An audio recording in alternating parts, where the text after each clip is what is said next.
যুদ্ধবিরতিতে সম্মত না হলে রাশিয়ার প্রেসিডেন্ট ভ্লাদিমির পুতিনকে কঠিন পরিণতির মুখোমুখি হতে হবে বলে হুঁশিয়ারি দিয়েছেন প্রেসিডেন্ট ডোনাল্ড ট্রাম্প। বুধবার ইউরোপের নেতাদের সাথে ভার্চুয়াল বৈঠকের পর এক অনুষ্ঠানে সাংবাদিকদের তিনি বলেন, এই ধরনের আরও একটি বৈঠক হতে পারে। এদিকে ইউক্রেনের প্রেসিডেন্ট ভ্লাদিমির জেলেনস্কি জানান, ভার্চুয়ালি বৈঠকে তিনি ট্রাম্প ও মিত্রদের সতর্ক করে বলেছেন, যুদ্ধ সমাপ্তির কথা বলে পুতিন সবাইকে ধোঁকা দিচ্ছে বলে তিনি মনে করেন। অ্যালাস্কায় শুক্রবারের বৈঠকে যুদ্ধবিরতি কার্যকরের বিষয়ে একমত না হলে রাশিয়ার প্রেসিডেন্ট ভ্লাদিমির পুতিনকে কঠিন পরিণতি ভোগ করতে হবে। বুধবার কেনেডি সেন্টার অনার্স মনোনয়ন অনুষ্ঠানে এক সাংবাদিকের প্রশ্নের জবাবে এই হুঁশিয়ারি দেন ট্রাম্প। এদিন সকালে ইউরোপের নেতাদের সাথে ভার্চুয়াল বৈঠকের বিষয়ে জানতে চাইলে ট্রাম্প বলেন, তাদের এই আলোচনা খুবই গঠনমূলক হয়েছে। এমন আরও একটি বৈঠকের সম্ভাবনার কথাও জানান তিনি। পরবর্তী বৈঠকটি প্রথম বৈঠকের তুলনায় আরও ফলপ্রসূ হবে বলে আশা প্রকাশ করেন ট্রাম্প। এছাড়া শুক্রবারের বৈঠক ফলপ্রসূ হলে ইউক্রেনের প্রেসিডেন্ট ভলোদিমির জেলেনস্কি এবং রুশ প্রেসিডেন্ট পুতিনকে নিয়ে খুব শিগগিরই একটি ত্রিপাক্ষিক বৈঠকে মিলিত হওয়ার পরিকল্পনাও রয়েছে তার। এদিকে বৈঠকের পর এক যৌথ সংবাদ সম্মেলনে জার্মান চ্যান্সেলর ফ্রেডরিক মার্শ বলেন, ইউক্রেনে শান্তি ফিরে আসার সম্ভাবনা এখনো রয়েছে।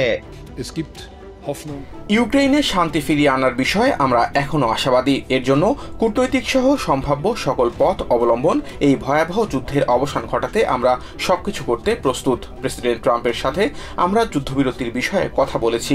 তিনিও শুক্রবারের বৈঠকে এই বিষয়টির ওপর জোর দেবেন বলে জানিয়েছেন। অন্যদিকে ফ্রান্সের প্রেসিডেন্ট ইমানুয়েল ম্যাক্রো বলেছেন, প্রেসিডেন্ট ট্রাম্প কয়েকটি বিষয় নিশ্চিত করেছেন। প্রথমত, শুক্রবারের আলোচনায় যুদ্ধবিরতির বিষয়টি প্রাধান্য পাবে।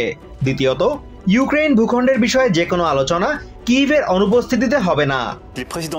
প্রেসিডেন্ট ট্রাম্প বলেছেন, ইউক্রেন ভূখণ্ডের বিষয়ে আলোচনা শুধু তখনই হবে যখন এতে কিয়েভ অংশ নেবে। আমরা তার এই অবস্থানকে সমর্থন করছি এবং এই বিষয়ে প্রেসিডেন্ট ট্রাম্প যে স্পষ্ট অবস্থান ব্যক্ত করেছেন, এর ফলে ভবিষ্যতে তার সাথে আমাদের বৈঠকের পথ খোলা থাকলো।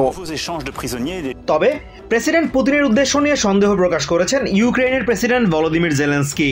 তিনি মনে করেন, যুদ্ধ সমাপ্তির কথা বলে পুতিন সবাইকে ধোঁকা দিচ্ছেন। আমি আমেরিকার প্রেসিডেন্ট ডোনাল্ড ট্রাম্প এবং আমার ইউরোপিয়ান মিত্রদের বলেছি, শান্তির কথা বলে পুতিন আমাদের সবাইকে ধোঁকা দিচ্ছেন। অ্যালাস্কার বৈঠকের আগে তিনি আমাদের ওপর বাড়তি চাপ দিতে হামলার তীব্রতা বাড়িয়েছেন। তিনি শান্তি চান না, ইউক্রেন দখলে নেওয়াই তার উদ্দেশ্য।